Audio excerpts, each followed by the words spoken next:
চিনি পাচারকালে বিএসএফ এর গুলিতে নিহত এক বাংলাদেশি পাচারকারী। ঘটনা কলমজোড়া থানাধীন আদমপুর ভারত বাংলাদেশ আন্তর্জাতিক সীমান্ত এলাকায়।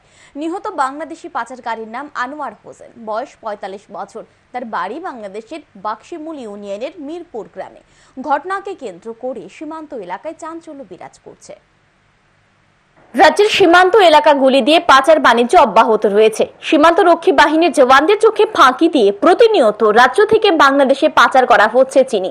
এবার চিনি পাচারকালে বিএসএফ এর গুলিতে নিহত হলো এক বাংলাদেশি পাচারকারী। ঘটনাটি ঘটে সোনামুড়া মহকুমার কলমচৌড়া থানাধীন আদমপুর জামতলা এলাকার ভারত বাংলাদেশ আন্তর্জাতিক সীমান্তে। জানা যায়, রবিবার সকালে ভারত বাংলাদেশ সীমান্ত দিয়ে চিনি পাচার করার সময় বিএসএফ পাচারকারীদের লক্ষ্য করে গুলি চালায়। এতে নিহত হয় এক পাচারকারী। মৃত পাচারকারীর নাম আনোয়ার হোসেন, বয়স ৪৫ বছর। তার বাড়ি বাংলাদেশের বাক্সিমূল ইউনিয়নের মিরপুর গ্রামে। স্থানীয় এক ব্যক্তি জানান, এদিন সকালে প্রথমে তিনি একটি গুলি চালানোর শব্দ শুনতে পান। তার ঠিক ৩০ মিনিট পরে আরো একটি গুলির শব্দ পান। তখন জানতে পারেন সীমান্ত এলাকায় একজন বাংলাদেশি ব্যক্তির মৃতদেহ পড়ে রয়েছে।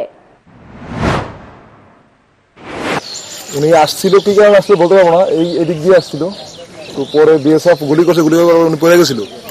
পড়ার পরে আধা ঘন্টা পরে আরেকটা গুলি শোনা গেছে।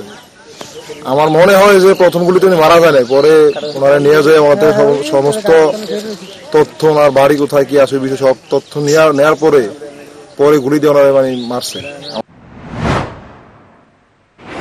ঘটনার খবর পেয়ে ঘটনাস্থলে ছুটে যায় কলমচৌড়া থানার পুলিশ। পরবর্তী সময় সিপাহীজলা জেলার পুলিশ সুপার ঘটনাস্থলে ছুটে যান। পুলিশ ভারতীয় ভূখণ্ড থেকে মৃতদেহ উদ্ধার করে বক্সনগর সামাজিক স্বাস্থ্য কেন্দ্রে নিয়ে যায় ময়নাতদন্তের জন্য। এক পুলিশ অফিসার জানান, ভারতীয় ভূখণ্ড থেকে মৃতদেহটি উদ্ধার করা হয়েছে। ঘটনাস্থল থেকে কিছু চিনি উদ্ধার হয়েছে। মৃতদেহের ময়নাতদন্ত শেষে আইন মোতাবেক পদক্ষেপ গ্রহণ করা হবে। আপনার কি সীমান্তের কাঁটাতারের বেড়ার উপাস থেকে নিয়ে এসেছেন, না কাঁটাতারের বেড়ার ভারতীয় স্থান থেকে নিয়ে এসেছেন? ভারতীয় সীমান্ত থেকে আমরা নিয়ে এসেছি। সাথে কি চিনি ছিল? হ্যাঁ, এখানে কিছু চিনি ছিল। এখন কি করা হবে? ওনাকে ময়নাতদন্ত করা হবে, তারপর দেখা যাক আইন অনুযায়ী কি হয়। বিএসএফ হাসপাতালে কেন আসেনি সেটা তো আমি বলতে পারবো না, আমাদের অফিসাররা আছে, ওনারা বলতে পারবো। ঘটনাকে কেন্দ্র করে কলমচৌড়া থানাধীন আদমপুর ভারত বাংলাদেশ আন্তর্জাতিক সীমান্ত এলাকায় চাঞ্চল্য বিরাজ করছে। জানা যায়, ময়না তদন্তের পর আইনি প্রক্রিয়া শেষে মৃতদেহ বাংলাদেশ সরকারের কাছে হস্তান্তর করা হবে। পুলিশ গোটা ঘটনার তদন্তে নেমেছে। Bureau report, news today.